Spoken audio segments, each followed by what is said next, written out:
I myself have been a long-time Logitech Driving Force Pro user. The DFP, as it is known, has been a top choice among many alien drivers out there. Such a great wheel that companies have actually made upgrades for this wheel that actually cost more than the wheel itself. And the biggest mystery of all is that Logitech doesn't even market it as a wheel for the PC. The wheel is only marketed for the PlayStation.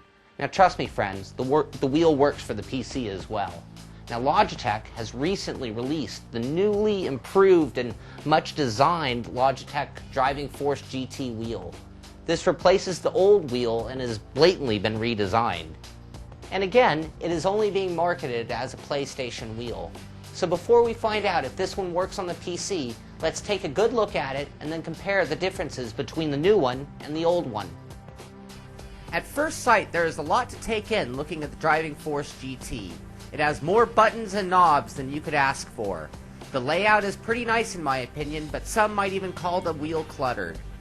The wheel externally is completely made of plastic.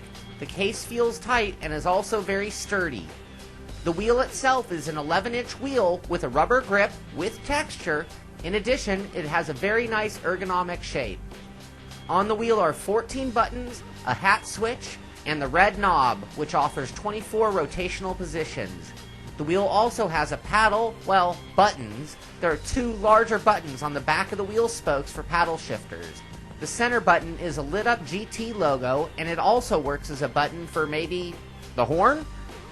On the base of the wheel is also an up and down bump shifter. So after our visual demonstration, I would have to say that the wheel looks great and has tons of buttons to be programmed in Sim. I'm very excited so far. Now let's move on to the pedals. It seems that the pedals are very simple. The entire unit is again made of plastic. They are also extremely lightweight and feel a little flimsy. The unit comes with a brake and gas pedal, and each pedal is drilled out to mimic a high-end pedal in looks. The Driving Force GT does have separate axes for these pedals, so despite them being simple, they do achieve job number one. Now like I said earlier, I'm an old-time DFP fan, and I know many others still using that wheel. So with this being the evolution of that wheel, let's compare them. Looking at the wheels side by side, the biggest difference is the much more exciting look of the new Driving Force GT. You can see the huge leap that Logitech has made in making it look like a real wheel. And the red knob gives it sort of a Formula One flair. Next, and a very big improvement, is the size of the wheel. The Driving Force GT has an 11-inch wheel compared to its predecessor, the DFP, with only a 10-inch. And then comes the biggest improvement of all, and that's the gear mesh. Here's the old DFP, and you can hear the noise, and you can you can see the energy it takes to turn the wheel. Now we look to the new Driving Force GT wheel, and I can turn it with my fingertips. And it's a very smooth feeling, and still a little bit of noise, but feels good. And actually, I talked to Ruben Mukherjee of Logitech back at the Game Developers Conference, and he talked about what they learned from the G25 prior to making this wheel. We talked about how this is a similar looking wheel, but there's actually a lot of differences inside of this wheel than the old DFP, is that right? Yes, there is.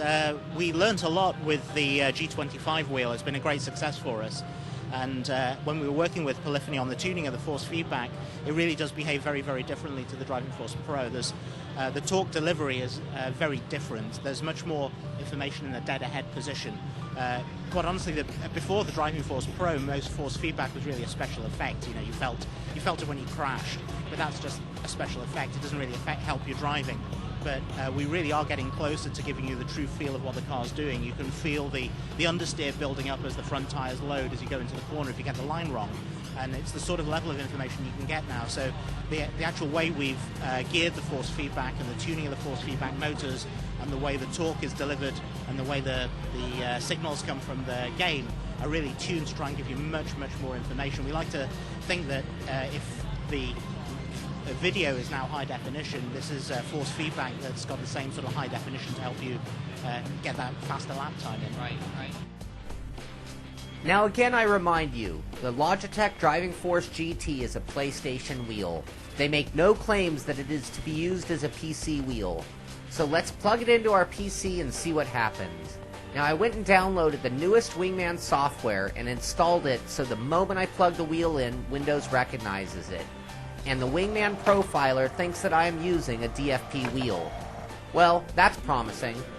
So here in the profiler, you can make adjustments to the overall effect and strength of the wheel, in addition to adjusting the monster 900 degrees of rotation that the wheel is capable of. You can map buttons for keyboard commands or for buttons not in game, like your microphone switch. Starting off in R Factor, I immediately learned one problem that I suspected. Despite Windows and The Sims recognizing the wheel, there are certain buttons that will not work. The red dial is out, and a few of the other buttons as well. I found that the button issue is the same for all Sims. A few of these buttons are only going to be available while using the wheel for a PlayStation. After mapping the working controls and adjusting some force feedback settings, it's time to finally get a feel for the wheel in-game. The Driving Force GT only took me one lap to be blown away. The wheel is incredibly smooth and very responsive. After only a handful of laps, I would find myself comparing the wheel and feel to the G25 instead of the old DFP.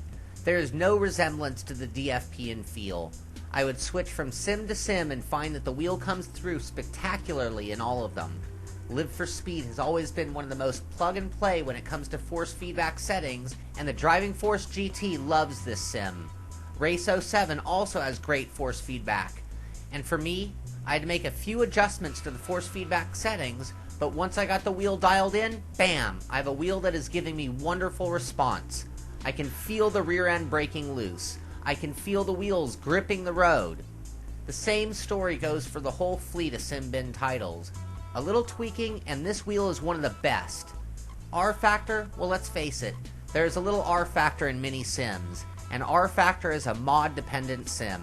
In well-done mods, you will get great feel with some tweaking to the in-game settings. Somehow, with only one motor and reworked gearing, the Driving Force GT can transmit effects similar to the G25 at much less money. On top of the great effects is the wheel itself. I happen to prefer this wheel's shape to the G25. I like the ergonomic grip, and I find it very comfortable for long races. In addition, despite some of the buttons not working, I have more than enough of them to make me happy. There's very little flex or wiggle, the wheel is tight and turns smoothly through all 900 degrees of rotation.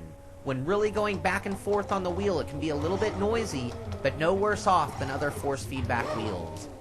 The pedals, on the other hand, are a little less than spectacular. They are too small, too close together, and have very little resistance. There is no realism in the way they move or the sensations that they deliver. However, functionally they are fine. The pedals move smoothly, and once you get used to them, they can be used competitively and not even a hindrance. But in my opinion, they are the Achilles heel of this wheel. A wheel so nice, yet pedals that look so gamey.